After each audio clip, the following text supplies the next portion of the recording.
Welcome back to another episode of Projecting Grandeur. I'm your host, Ron Dichter. Thanks for tuning in.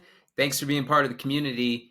I want to tell a little story today, and I've talked about this in the past, but I think this is important to bring to light. So I was at an event this week, and at this event, I got talking to a few college students, and they were asking me about, kind of how I got started in business and what I've been doing, and told them about my new business that I was starting. And one of them, a little bit smug, said to me, it's easy to start a business if you have money.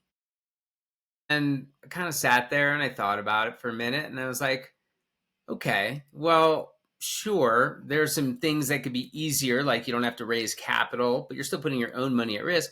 But I said to this person, I said, well, I didn't always have money. I wasn't always in this position. There was a point in my time where just like you, I was a struggling college student wondering what I was going to do. And I got started with my first business when I was a junior in college because nobody was paying for my college and I had to, pay for my own tuition. And he kind of chuckled and he's like, yeah, it's different. It was different back then. And I was just like, what's that? I couldn't understand why this kid was pressing me. And so I said to him, I said, look, let me take you back to how I got started. And let me ask you if you're willing to do what I did to get here. And you just look internally and tell me if it's something you'd be willing to do. And so I started to tell him about how I got started. And, the early days when I had no money and I was living in a shed because I couldn't afford rent because I was trying to save every dollar that I could to start my business.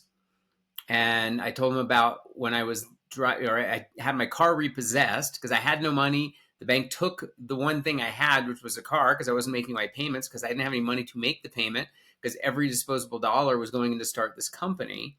And luckily for me, I had a friend that had a Honda Nighthawk 450 motorcycle that he loaned me.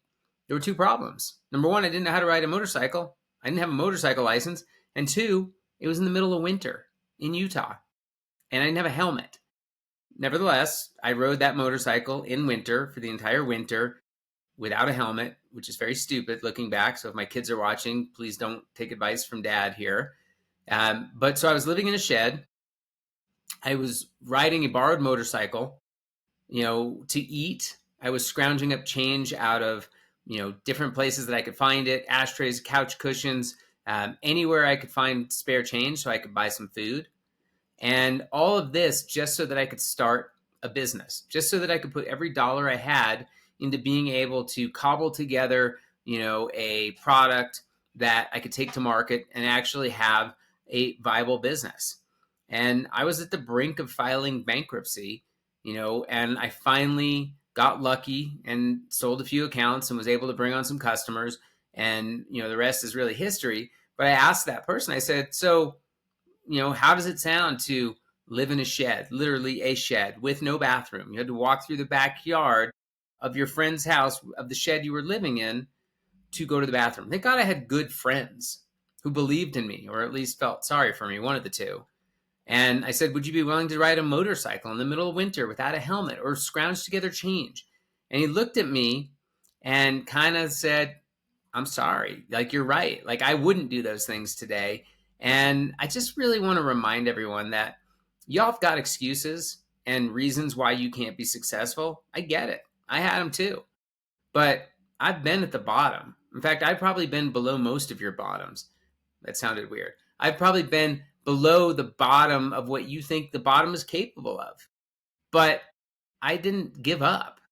I didn't let, the fact that I was going through these struggles prevent me from, continuing to aspire to do something amazing and build a business. So if you have an excuse, great, join the club. Everybody has an excuse. Now, what are you going to do about that excuse? What are you going to do to overcome that excuse? That's what I'm interested in. So again, I'm not saying you got to go live in a shed or have a car repossessed or scrounge together change to buy a sandwich, but I did. So when you tell me about what your excuse is and why you're not getting started today, just remember my story because it was bad. And I don't want to change any of it because I wouldn't be here today if I didn't live that journey. So stop making excuses. Go chase your dreams. They're not going to chase you back. I think that's a song. And put action in place today. because there's no time like right now. So go get it. And if you happen to run into me at an event and you want to press me on this again, you know it's going to come out. So go get it, people. Have a good day. Thanks for tuning in. This is Projecting Grandeur. Sorry I went on a little rant today, but I was fired up about meeting those kids and just wanted to share the story with all of you out there. So I hope you have a great day. Hope and you're putting that best foot forward and action in motion. See ya.